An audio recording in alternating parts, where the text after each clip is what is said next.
kidding.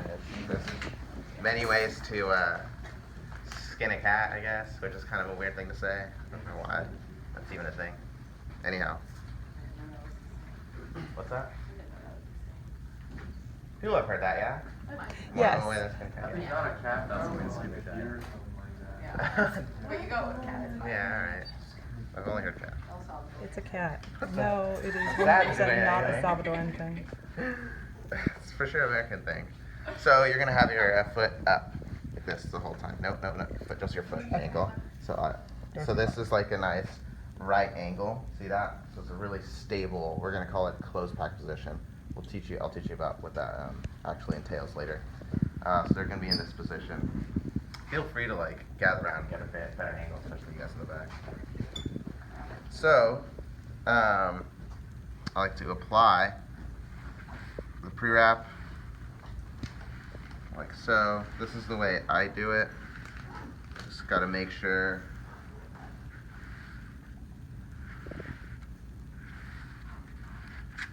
just kind of do it as light as possible. I try to like overlap each one of my steps, my layers by half.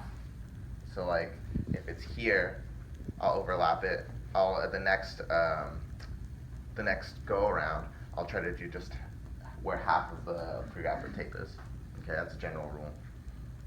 Also, the two landmarks that will guide you for where to start and end your tape job will be the proximal, or the landmark closer to the body, will be your gastroc soleus, MTJ. Do you guys know what an MTJ is? It's your musculo-tendinous juncture. Okay, so when your muscle becomes a tendon, right? And you can kind of feel that pretty intuitively, and it's pretty obvious down at the calf, the gastroc soleus, because you get the nice gastroc here. It's like a teardrop. So when it starts to go, you can palpate when it starts to feel go from nice and soft to a little harder and tendinous, right? You kind of know what your Achilles tendon feels like down here. So where that juncture happens, it'll be more up top. So approximately that area is where you want to hit as far as your proximal landmark. Your distal landmark, or bottom landmark, I know you're going to be really sore, is going to be the base of the fifth metatarsal. Okay, so you have these long bones, right? You have 5 toes, most of us, I guess. And then the long bone leading up to it, it's going to be called your metatarsal. So your toes and your fingers are named 1 through 5. The thumbs are going to be the most important. They're number 1. Thumbs and toes, big toe, number 1. And then it'll go 2, 3, 4, 5 after that, right? So thumb, big toe is number 1. Pinky toe is number 5. So number 5, so the fifth metatarsal is going to correspond to that fifth phalanx, or phalange. Yeah? Does that make sense? Yeah. So you should be able to palpate the fifth metatarsal. It'll be on the outside of your foot here, and then there's typically a pretty large protrusion. And then right after, if you start touching that bone, and then you start running your fingers towards the back of the heel, you should start to feel a drop off. So you'll feel the hardness of the bone, and all of a sudden it'll go away. You'll feel more like soft tissue. Got that? Mm-hmm. So like where that happens, where the drop off happens right before, that's the base of the fifth. So the base, meaning the bottom part of the fifth metatarsal. Cool? Cool. So those are going to be your landmarks. The bottom one is the base of the fifth, so that's where I'm going to end my pre-wrap at and my tape. And then the top landmark is going to be the gastroc soleus, MTJ. Got that? Yep. So don't overdo it with the pre-wrap. Less is better, right? Less is more with that. Ideally, when you unravel, I suppose, the tape or anything on the pre-wrap anyway, on the body, you're going to go with the back of it, you're going to unroll it like this against the body. See that? Not like this. That causes a weird tension, and you tend to make a lot of mistakes. Okay, so you unroll it with the back of the roll, against the body, not this way. This way, not this way. You guys got that? This way, not this way. Okay. And you want to start applying your pre-wrap from distal to proximal, or from the bottom up. I've been certified for like 10 years now, so I do it from the top down. Whatever, okay. But the textbook will say distal to proximal. Know what the textbook says before you divert from it, I suppose. The first strip is going to be a distal anchor, so a bottom anchor.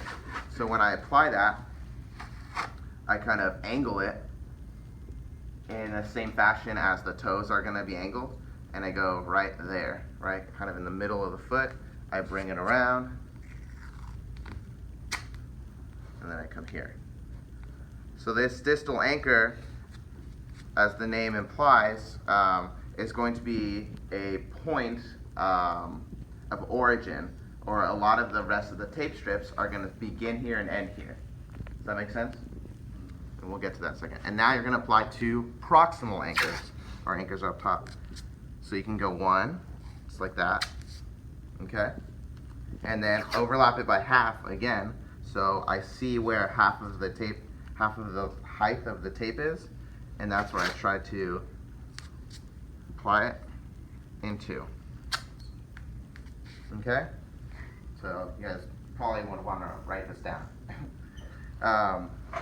So pre-wrap, 1 distal anchor, 2 proximal anchors overlapping by half, going distal to proximal. Got that? Mm-hmm. So put the bottom anchor down first, and then the top proximal anchor on next. Cool? Cool. Next, it's going to be a little tricky. This is called the reverse continuous heel lock. So write that down, reverse continuous heel lock. And this is essentially where you go like around the ankle to lock it in place, the heel lock. So I like to unravel it quite a bit actually. And then I'm going to angle it, going from, the tape is going to start medial or inside to lateral towards the outside. Got that? So you're going to start obviously at your proximal anchor, and then you're going to come down. So your ankle bones, the little ankle bones is what people refer to them as, are called your malleolus or your malleoli. Okay? The middle one, or the one on the inside of the foot, is your medial malleolus. The lateral, the outside bump, is your lateral malleolus. So you're going to cover, right, starting from medial to go, you're angling lateral. You're going to come at an angle and cover that lateral malleolus.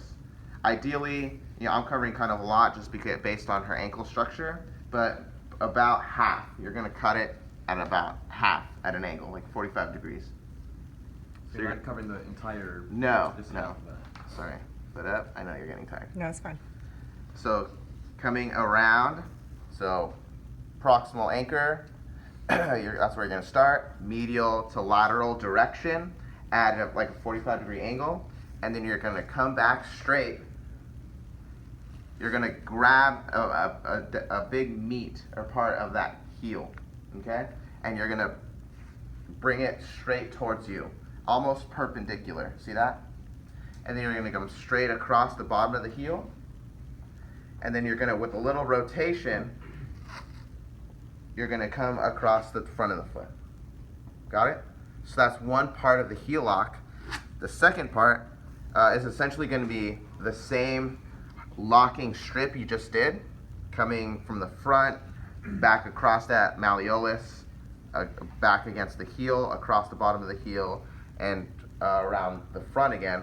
But you're going to do it flipped, or with the opposite side. So I'm going to start here. I'm going to come back behind, and I'm essentially going to start where I started the other one. So I'm going to come down. This is where I'm going to have to grab my angle. Come down, cover a little bit of that medial malleolus, come back behind the heel, come towards myself, have it be perpendicular, now straight across the heel, and then come forward. So that'll take you guys a little bit to get. Okay?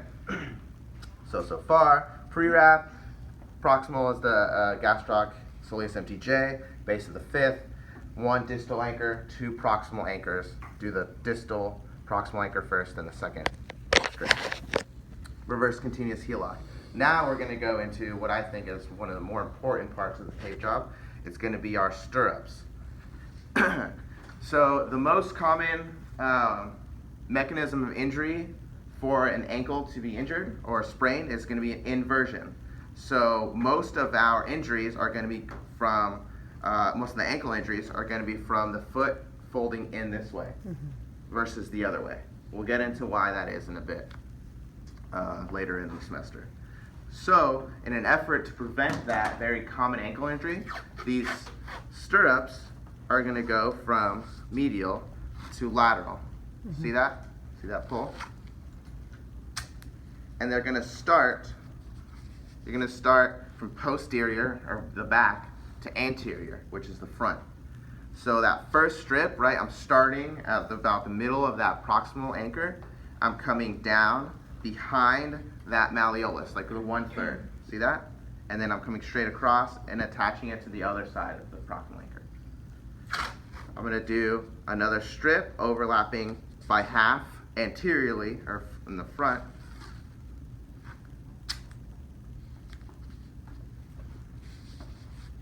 Got that? So these ones are going to be just like straight, nice and straight. This next one is going to be a teardrop. So that means I'm going to angle it a little forward. See that? It's angled a little forward. I'll show you guys as it comes back around. I'm going to angle it a little forward, and on the bottom it should meet pretty much where the second strip was. And then it's going to come and rotate back forward again here. See that, how it's angled forward like that? So these are going to be, and always pull medial to lateral, right? That's going to prevent that inversion mechanism, or the folding in. Cool? Now you're going to go to your C-strips. So again, this was 3 for the stirrups. Now the C-strips are going to be perpendicular to that. So I'm going to start. The first strip is going to be below the malleolus here on the medial side. Again, medial to lateral. And it's going to start at that distal anchor. I'm going to come around, and I'm going to try to have it end at that distal anchor. See that? Then I'm going to do another strip just like that, overlapping by half.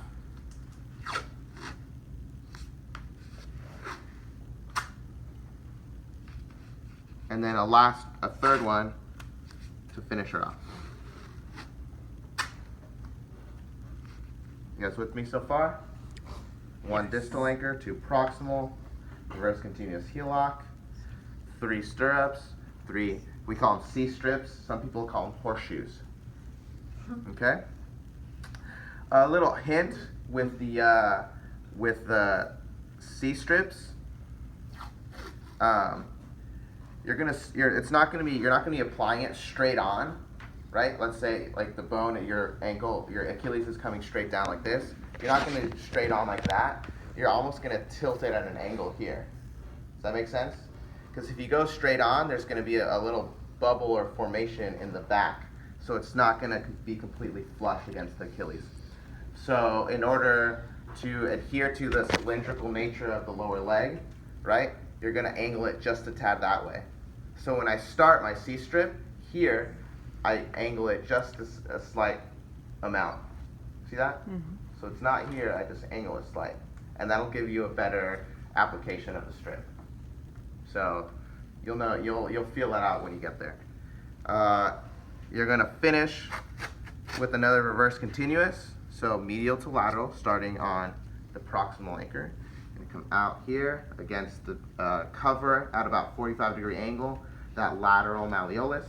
Come behind the heel. Make sure you grab a big chunk of it. What I mean by that is some people will be like down here, and that's not really going to help, right?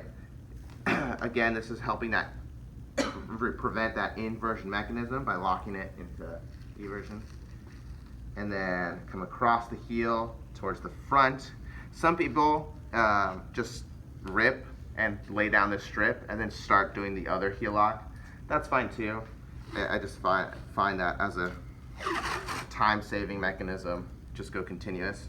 So now you're just doing that same thing, but in reverse, coming across, down at an angle, behind that heel, coming straight towards yourself, going, so you're still pretty perpendicular with the heel.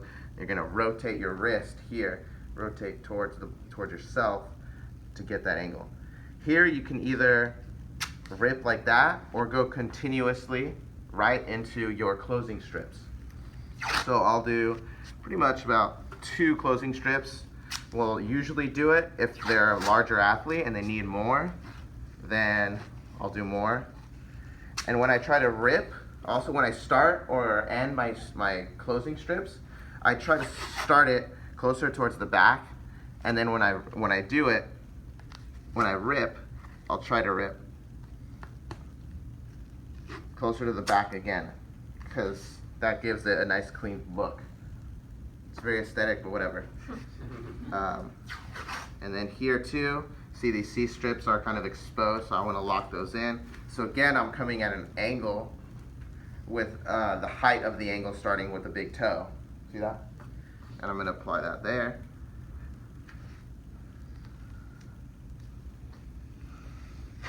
I'm going to try to do a better job than that, but that's okay.